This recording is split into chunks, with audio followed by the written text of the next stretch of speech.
За сайн байцгаана уу та бүхэндээ гэгийн өдрийн мэнд хүргэе. 2026 оны 2 сарын 17-ны Тэнгэрийн зургийг дэлхийд авсан байна. Одоо мягмар гарагийн 6 гэсэн үг. За тэгэхээр мягмар гарагийг ангар гараг маань хэрэгшээдэг тийм ээ. Ангар гараг чинь өөрөө дайны бурхан, дайны тэнгэр гэдэг маш хүчрхэг одоо юмыг хөдөлгөгч хүч гэдэг энерги тээжээдэг гараг байхгүй юу?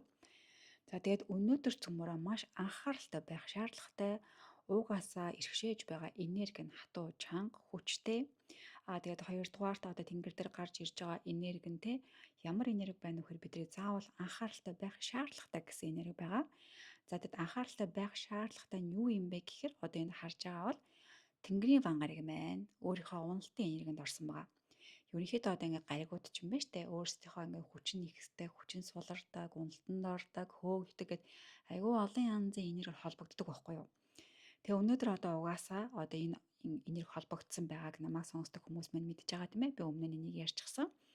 Тэгээд яасан гэхээр одоо яг энэ өдөр нартайгаа сартайгаа хоёулантай нь ингээ зөрчлийн одоо хатуу энерги, анхаарах энерги буулгаж байгаа. За юу анхаарах юм бэ? Энэ чинь мэдээж хэрэг бидний хараа эрүүл мэндтэй, бидний дархлаатай, бидний эд хөрөнгөтэй холбоотой ийм том энерги одоо холбогдсон байгаа даа байхгүй юу?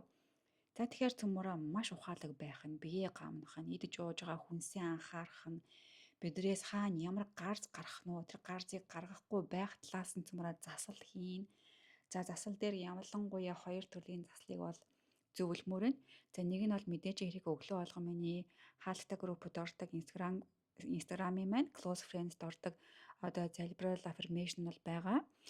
Хоёрдугаарт нь энд юуг нэмэр зөвлөмөр байна уу гэхээр цөмөрөө өөрсдөөсөө ярваа нэгэн байдлаар одоо нэг юм гаргах хэрэгтэй.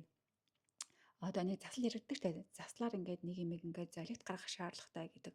Тэгвэл энэ өдөр цөмөр ярваа нэгэн зүйлийг өөрөөсөө гаргаж, өөрөөсөө тавьж явуулж, ярваа нэгэн зүйлийг хүнд өгөх эсвэл хаях шаардлагатай байхгүй юу? Яагаад вэ гэхээр яагаад шаардлагатай гэдэг үгийг хэлээд байна вэ гэхээр энэ өөрөө заслын нэг төрөл. Юуны заслуу гэхээр гарц гарах одоо маш том боломжтой энэ энерги байгаа болохоор л ингэж зөвлөд байгаа юм шүү. За тэгээд энэ бүгдийг одоо анхааруулах үүднээс хэлж байгаа болохоос иш зөвлөж байгаа болохоос иш тийм айлгах гэсэн ийм талаас нь юусоо зурхаагаа оруулдаггүй би зөвхөн үүнээс болгоомжлороо тэрнээс сэрэмжлээрээ гэдэг үүднээс оруулж байгаа учраас та нар манаас ингээд зөв талаас нь хүлээж аваад боломжтой засал домоо хийцгээгээд те айгуу гоё аффирмашн залбирлаа хийгээд явцгааж байгаарай гэж бас би хувийн зүгээсээ бодож байна бас хүсэж байна. За ингээд та бүхэндээ амжилт хүсье. Баярлалаа. Астрал болон байла. Түр баяр та.